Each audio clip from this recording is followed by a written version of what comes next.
Alors aujourd'hui, on va voir pourquoi vous devez devenir créateur de rentabilité. Oui, vous qui me regardez. C'est parti.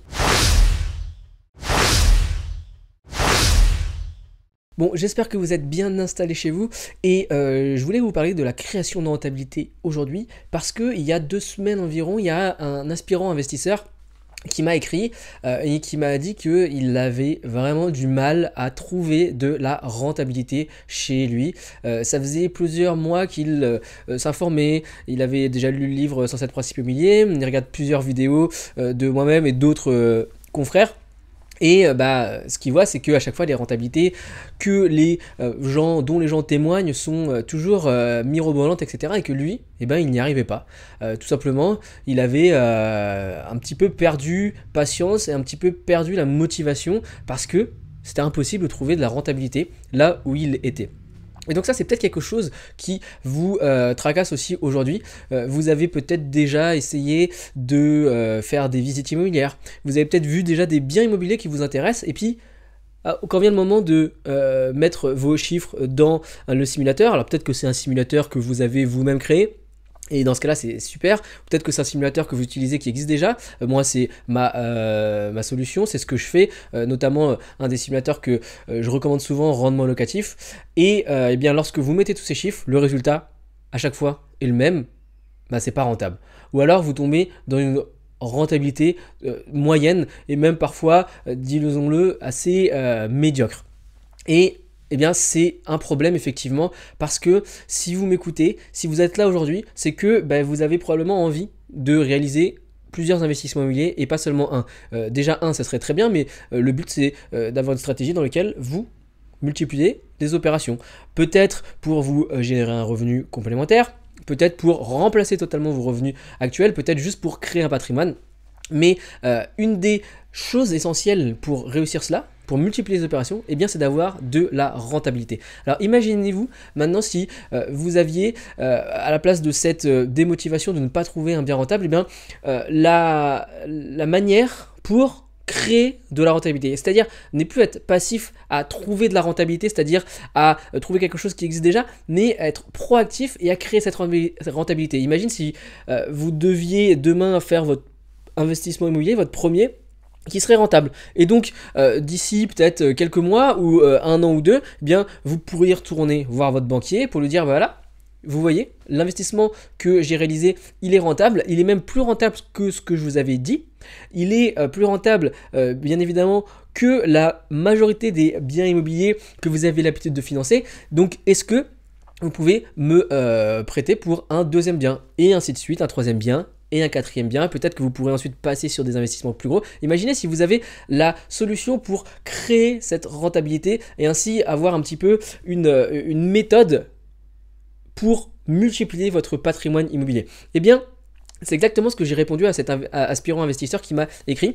Je lui ai demandé la ville dans laquelle il était et il m'a dit qu'il était à Nantes et que il avait déjà effectivement visité des biens et qu'il n'arrivait pas à trouver. Et là, je lui ai dit ce que je vais vous dire aujourd'hui.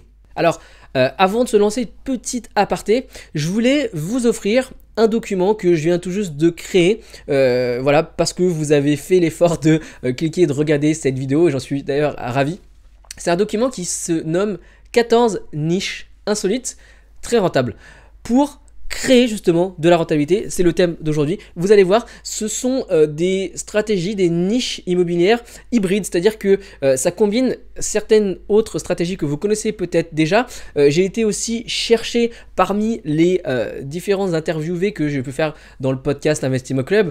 Vous allez voir que c'est réalisable dans différentes typologies, zones, villes de France, que vous soyez plutôt dans des grandes villes, plutôt dans des zones un peu plus rurales. Et j'ai été aussi chercher dans ce qui se fait à l'étranger parce que souvent, et notamment dans les pays anglo-saxons, ils ont une longueur d'avance sur les tendances. Donc si vous regardez ce document, vous aurez déjà une longueur d'avance sur la majorité des investisseurs qui se contentent juste d'attendre une bonne rentabilité. Ça se trouve dans la description, il y a un lien, vous cliquez, vous rentrez votre email et je vous l'envoie illico presto dans votre boîte email. Alors, je lui ai dit que le principe d'un immopreneur, c'est-à-dire quelqu'un qui va considérer ses investissements comme une petite entreprise, ce que vous êtes si vous regardez la vidéo aujourd'hui, doit créer lui-même sa rentabilité. Il ne doit pas se contenter de trouver des biens rentables, mais il doit créer. Et pour cela, il y a plusieurs leviers. Le premier, ça va être de négocier fortement. Alors, négocier fortement, c'est très bien. Déjà, si vous arrivez à négocier bien, c'est déjà très bien. Si vous arrivez à négocier ne serait-ce que 10 à 20%, c'est quand même une très bonne chose. Donc ça, c'est une des manières d'avoir de la rentabilité. Pourquoi? Parce que un bien acheté plus faible, ça vous fait une mensualité plus faible. Et lorsqu'on fait le ratio des loyers par rapport au prix du bien, et bien la rentabilité, mathématiquement, est augmentée. Première manière. Deuxième manière d'augmenter sa rentabilité, eh bien, c'est d'optimiser la fiscalité. Oui, en choisissant le bon modèle fiscal, on peut avoir ou pas une grande charge d'impôt, une grande charge au niveau des taxes ou pas. Et le but, c'est d'essayer de minimiser au maximum l'impôt pour, à la fin du mois, dégager un maximum de rentabilité. Troisième façon, eh bien, ça va être de faire des travaux, c'est-à-dire d'acheter des biens qui sont décotés. Donc en fait, c'est d'avoir une décote pour ensuite faire des travaux. Des travaux qui seront moins chers au mètre carré que le prix au mètre carré de la zone où vous investissez. Et comme ça, eh bien, vous gagnez. Vous avez de facto une plus-value qui se crée sur les travaux réalisés. Par exemple, vous réalisez pour 20 000 euros de travaux qui, une fois le bien réévalué à l'après-travaux, va peut-être réévaluer 30 000 ou 40 000 euros de plus. Vous avez créé de la richesse et augmenté la rentabilité de votre bien immobilier par le simple fait de faire des travaux. Et je vous dis que la quatrième manière la plus importante et la plus facile pour créer de la rentabilité, ça va être de choisir le bon mode d'exploitation. Et c'est vraiment ça le cœur de cette vidéo aujourd'hui. Vous avez vu les trois manières d'avant. D'ailleurs, dans la fiscalité, j'ai pas parlé de faire de l'investissement dans le neuf parce que quand on investit dans le neuf, on n'utilise que ce levier de la fiscalité, on n'a pas le levier des travaux, on n'a pas le levier de la négociation et on n'a pas non plus le levier de l'exploitation parce qu'on est obligé de louer avec un plafond de Pinel. Donc c'est pas une mauvaise chose à 100% le Pinel, mais c'est pas forcément là où on va pouvoir créer le plus de rentabilité, le plus de valeur. Donc, quatrième point, la bonne niche d'exploitation. Et en fait, en choisissant la bonne niche d'exploitation, eh bien, on va pouvoir mathématiquement augmenter les revenus. Et lorsqu'on reprend le calcul qu'on a utilisé tout à l'heure, les loyers divisés par le prix d'achat, eh bien, on va gonfler les loyers. La rentabilité va donc être beaucoup plus importante ou même juste plus importante. Mais on aura réussi à booster sa rentabilité.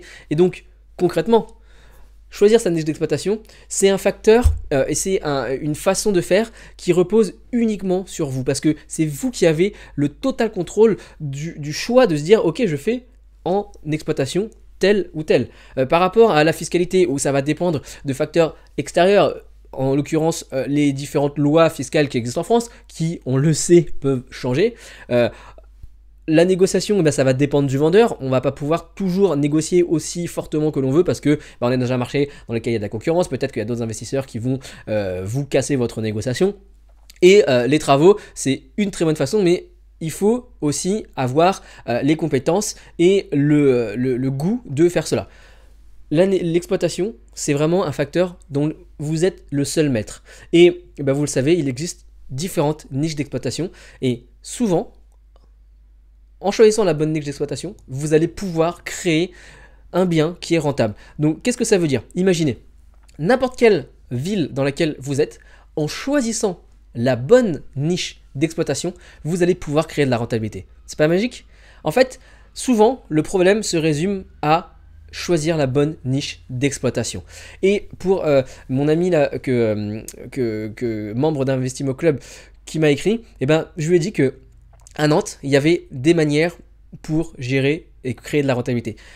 La location courte durée, la colocation, la location moyenne durée, un système qui est encore un peu méconnu, mais qui est très bien. La location étudiant à haut rendement, peut-être. Ça, c'est une stratégie de mon confrère Eric, par exemple. Donc, il y a vraiment des stratégies à mettre en place dans la plupart des villes en France.